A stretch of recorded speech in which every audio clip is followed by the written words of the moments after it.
All right, I think we're live. Hey, Greg, it's great to be back on. Yeah, it's been a little while since we've done a show. There's been a lot of changes since the last episode we did back in, gosh, it was probably November. So Yeah. things have been a little busy. Well, big shout out to all our fans holding off, and we're excited to get going up. We had Christmas and just a lot of stuff come in, but we're excited to continue with a few of the big changes right on LinkedIn that affect just about everyone. Right, Greg? Absolutely. Let's talk about some of those. So one of the ones I want to kick off with is, of course, some real nice news with the skills and endorsements area. Mm-hmm. Greg, when you go under edit and skills and endorsement, there's some nice options here, aren't there? There certainly are. I mean, we got a lot of great options to be able to take and move around things and edit them and pull them out of your profile. But I had a chance to kind of play around with this, so I moved some of the skills that I have up to the top 10.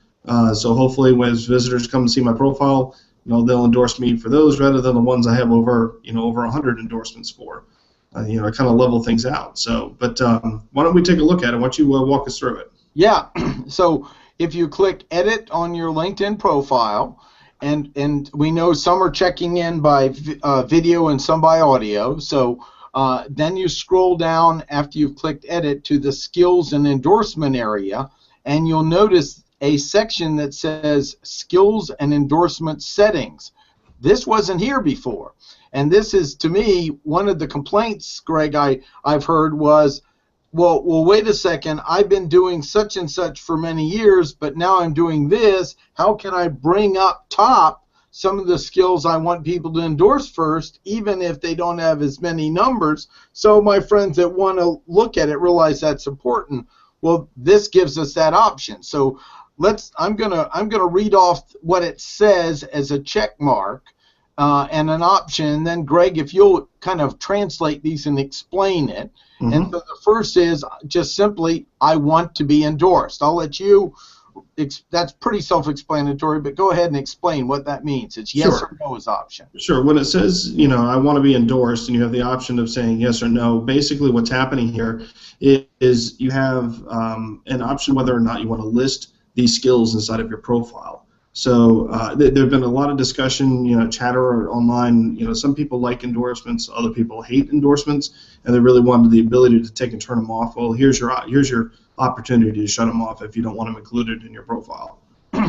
So you can say, I don't want to be endorsed at all if you want to, right? That's correct.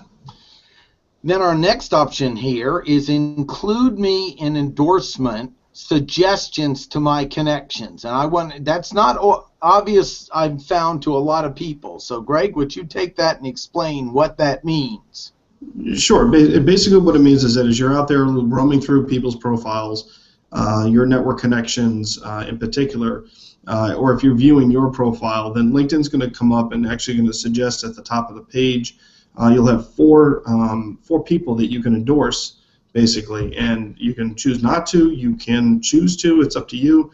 But basically, if you want to come up in that view when you're with other people, when they're actually looking at their profile or somebody else's profile, if you want to come up in those views, that's basically what LinkedIn is asking you to give them permission to do.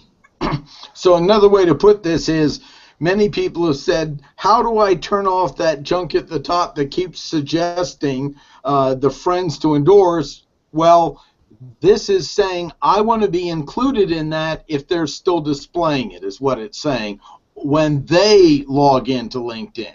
So that means if you,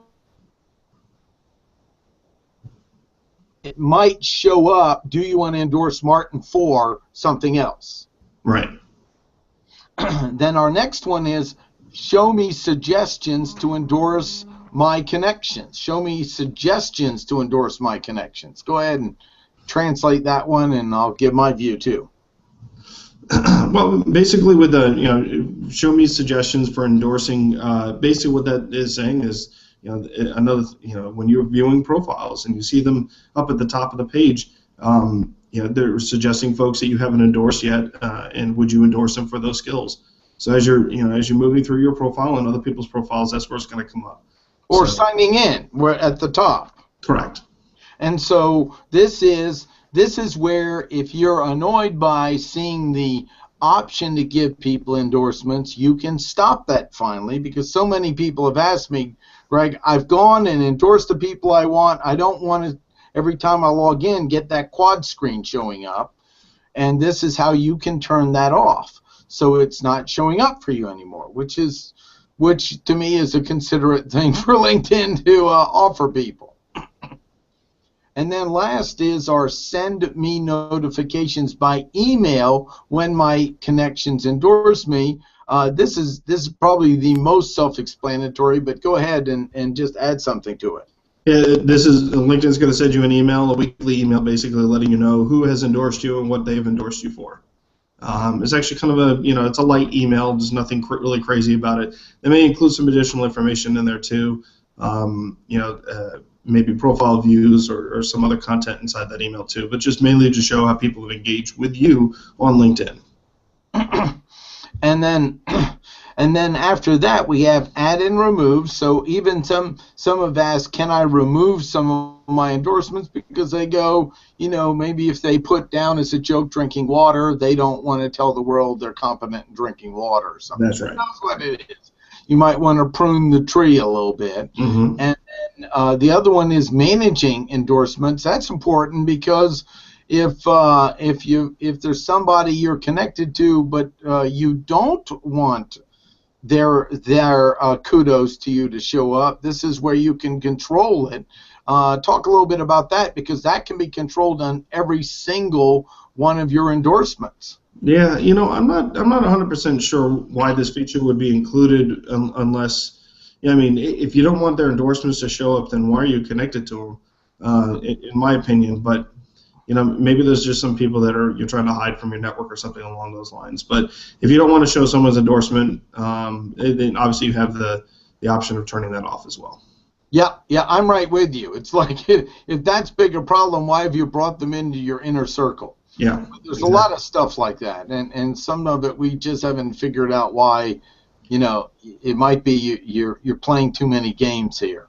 Yeah. You need to remove them, or who knows what it is. But this to me is at least another feature to know. And then of course in the upper right hand corner, you have, to the right of skills endorsements, you have edit, and then you can move the entire endorsement section up and down. That's been around a little bit, but that's another important piece as well, because you can really put the priority. And then people have to know, not everyone's fully aware that plus 99 means they've got more than 99, and to see it, you're going to have to click on the right to see the actual number of endorsements they have. Anything you want to add with that? No, not in particular, unless you haven't thanked them for their endorsements. You can see who you need to thank. But at this point, if you have 400 and something of them, you're a little behind. Yeah, if I haven't thanked some of the people, right? Exactly. Well, I'm very grateful for all that gave them, and Right. And the last thing we'll reiterate, which we said before, is some of the comments we got is, why is this person endorsing me? They don't even know I do that. Well, my statement is they're trying to help. They may not really understand or know this. I recommend just be generous to it. Don't get so hung up if someone gives you a kudo once in a while in an area they haven't full competency of your ability to do it. Any views on that? Yeah, what I would say is, apparently you've been branded as such that type of a person, whether or not they've worked with you in the past. They're basically aware that yes, you have that particular skill. So I wouldn't throw too much concern about it. I wouldn't be too concerned about it. Just if it bothers you that much, then go in and like we showed you previously, shut off that person from giving you endorsements. Yeah. That's right. Now, we might have found one area where you could do that, where you go, wait, they wouldn't know this. It bothers me, and just disconnect it. And as far as we know, they get no notification that you've done that. Yeah, so It would definitely not be LinkedIn style to go, oh, somebody just slapped you in the face for giving them an endorsement, right? Yeah, exactly.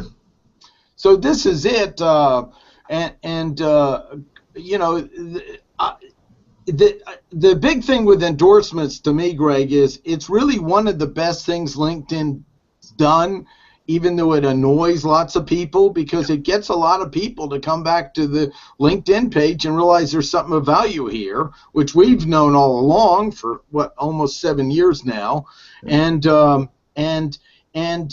you know, if somebody gets an endorsement from an important person in their life, they're going to come to their LinkedIn to find out what the heck's going on, at least. Right. Well, I mean, there is one other thing that we have to show them. We have to show them how to move around their endorsements. Okay. All right. So let's go ahead and do that. Let me go ahead and click Edit. A very good point. Yep. And I'll go in endorsements. So so here I'm going to take economic development. I'm going to move it up, and so I can click on it. Let me click, and then start. See, I'm moving it up. I'm moving it up the page here. So I'm putting that right there at a higher level. So now it's going to show up as a more important aspect by going under Edit and then clicking on the endorsement and then dragging it up to the location I'd want. And, of course, remembering to save. Right. Yeah, you do need to remember to save that because it's not going to keep it in place. But you know, reordering your endorsements was kind of one of those neat little requests that people had made that said, you know, hey, this is. It gives you an opportunity to kind of look at rebranding yourself, especially if you change positions and your role's a little bit different. You know, maybe you're not doing social media marketing anymore. Maybe you're doing, you know, more life coaching, you know, for example, or community development, or some things where, you know, you're like, okay, well, 400 and something people endorse me for social media marketing, but they haven't endorsed me as much for community development, and those are kind of relatable. So maybe if I move these around a little bit, I can get, you know, more endorsements based on that. So it is a profile strategy that you should you know, definitely take and consider. Absolutely, and I'm going to go ahead and save that so they can see it. So then now you see I moved up on, if we see it, it's at least showing up higher. It's not, I could have moved it all the way up to here, but it's showing up in this area so you don't have to see more. So now it's in the Martin also knows about. Good. Excellent. Well, to me, this is really what I wanted us to at least highlight here, because we've gotten questions on it. We want to encourage people, keep your questions coming in. Some will be how-to, and others will be strategies and linking into sales, and some will be interviews with people and thought leaders. Greg, I think that's about it for this one. I'll let you have the final word. Yeah, so my final word basically about endorsements in particular is just I would use them. So from a marketing perspective, you can actually take and narrow your advertising down based on what people have in their skills section. So just keep that in mind. So from your perspective, what you get is a better, more targeted advertising on LinkedIn, which is it's going to happen. So you may as well put the right information in there. So that way you do get presented with the correct ads. It's your choice to ignore them after that, but that's some good information there for you to consider when you're doing advertising or being advertised to. Yeah, that would be my final point on there. You know, in the future here with future shows, we're going to do some more, you know, kind of how-tos with LinkedIn. We're also going to talk a lot more about social selling. We got some great things that LinkedIn has been rolling out. They got some new changes actually coming up with their sales solution product, which we're going to find out more about in the third quarter. We also have you know, LinkedIn's publishing platform to talk about. So stay tuned to what we have coming up with linking into sales. Great. See you soon, Greg. All right, thanks guys, and check us out on linkingintosales.com and leave any comments you might have about us on this YouTube broadcast, or come out to our page. Have a great week.